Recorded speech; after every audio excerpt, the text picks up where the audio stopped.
সবাইকে স্বাগত। আচ্ছা, আমরা তো চুল নিয়ে কত কিছুই না করি, তাই না? কিন্তু কখনো কি ভেবেছেন যে একটা সাধারণ শ্যাম্পু চুলের যত্নের পুরো ধারণাটাই একেবারে বদলে দিতে পারে?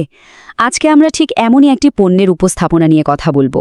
এর উপাদান থেকে শুরু করে এর পেছনের ব্যবসায়িক দিক পর্যন্ত সবকিছুই খুঁটিয়ে দেখব।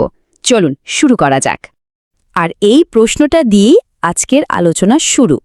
সাদমান হোসেন ইমনের উপস্থাপনার একেবারে কেন্দ্রে কিন্তু এটাই রয়েছে, একটা মাশরুম। হ্যাঁ, একটা মাশরুম কি সত্যি চুলের যত্নে একটা বিপ্লব নিয়ে আসতে পারে? চলুন তো দেখি এই দাবির পেছনে আসলে কি আছে। তো আজকে আমরা কি কি বিষয় নিয়ে কথা বলবো তার একটা ছোট্ট তালিকা এখানে দেওয়া আছে। আমরা প্রথমে জানব এই জ্ঞানজি শ্যাম্পুটা আসলে কি, তারপর এর সায়েন্সটা একটু বোঝার চেষ্টা করব, এর উপকারিতা আর ব্যবহারের নিয়ম জানার পর শেষে গিয়ে দেখব এর সাথে জড়িয়ে থাকা দারুণ এক ব্যবসায়িক সুযোগের কথা। বেশ, তাহলে আর দেরি কেন, সোজা চলে যাই মূল আলোচনায়। প্রথম প্রশ্ন, এই জ্ঞানজি শ্যাম্পু জিনিসটা আসলে কি? দেখুন, খুব সহজ ভাষায় বলতে গেলে এটা একটা মাইল্ড বা কোমল শ্যাম্পু। এর একটা বড় গুণ হলো এর পিএইচ লেভেলটা ব্যালেন্স করা, মানে এটা মাথার ত্বকের স্বাভাবিক অবস্থার কোনো ক্ষতি করে না। আর এর মূল শক্তি হলো দুটো জিনিস, গ্যানোডার্মা নির্যাস এবং ভিটামিন বি5। সবচেয়ে বড় কথা হলো এটা এমনভাবে তৈরি যা যে কোনো ধরনের চুলেই দারুণ কাজ করে।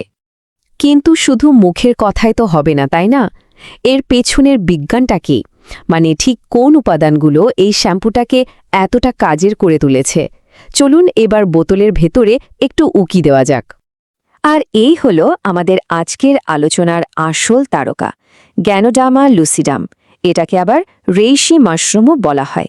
উপস্থাপনা অনুযায়ী এটাই সেই জাদুকরী উপাদান যা মাথার ত্বককে সুস্থ রাখতে আর চুলকে গোড়া থেকে মজবুত করতে সাহায্য করে। এই তালিকাটা কিন্তু বেশ ইন্টারেস্টিং। দেখুন, অ্যাক্টিভ ইনগ্রিডিয়েন্ট হিসেবে গ্যানোডার্মা আর ভিটামিন বি5 তো আছেই।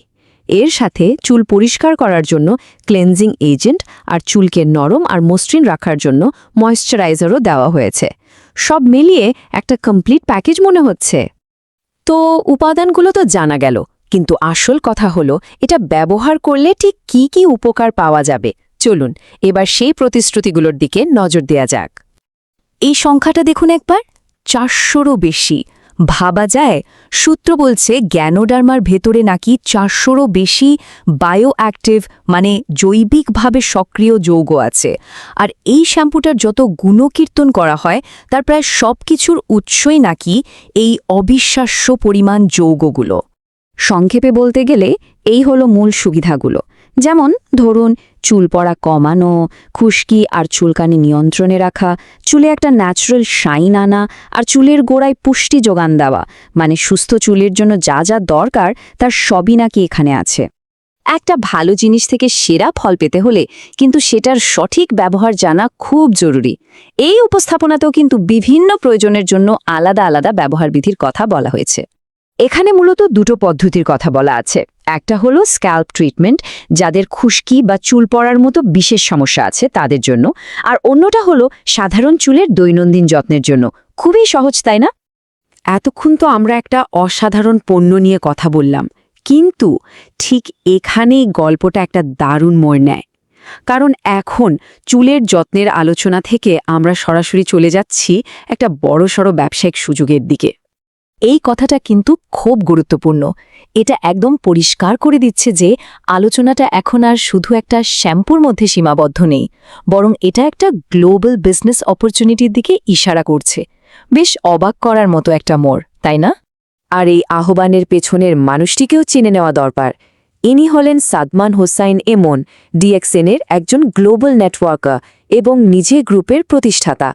অর্থাৎ এই পুরো সুযোগটার পেছনে মূল ব্যক্তি কিন্তু তিনি। তো যারা এই ব্যবসায়িক সুযোগটা নিয়ে আরও জানতে আগ্রহী তাদের জন্য সাদমান হোসাইন ইমন কিন্তু যোগাযোগের সব রাস্তাই খোলা রেখেছেন। দেখুন, সরাসরি বলা আছে ইনবক্স, কল বা হোয়াটসঅ্যাপ করা যাবে এই নম্বরে। আর উনি ডিএক্সএন বিজনেসের সকল সহযোগিতার আশ্বাসও দিচ্ছেন। শুধু তাই নয়, নিয়মিত বিজনেস টিপস পেতে হলে ফেসবুক, টিকটক বা ইউটিউবে তাকে ফলো করা যেতে পারে। তাহলে আমরা পুরো ব্যাপারটা দেখলাম, কিভাবে একটা শ্যাম্পুর গুণাগুণ বিশ্লেষণ করতে করতে বিষয়টা একটা নেটওয়ার্ক মার্কেটিংয়ের আহ্বানে গিয়ে পৌঁছল। এটা আমাদের একটা বেশ মজার প্রশ্নের সামনে দাঁড় করিয়ে দেয়। যখন একটা পণ্যের দারুণ সব গুণের সাথে একটা ব্যবসায়িক সুযোগ মিশে যায়, তখন সেটার মূল বার্তাটা আসলে কিভাবে বদলে যায়? এটা কি তখন শুধুই একটা পণ্য থাকে, নাকি তার চেয়েও বড় কিছু হয়ে ওঠে? বেশ ভাবার মতো একটা ব্যাপার, তাই না?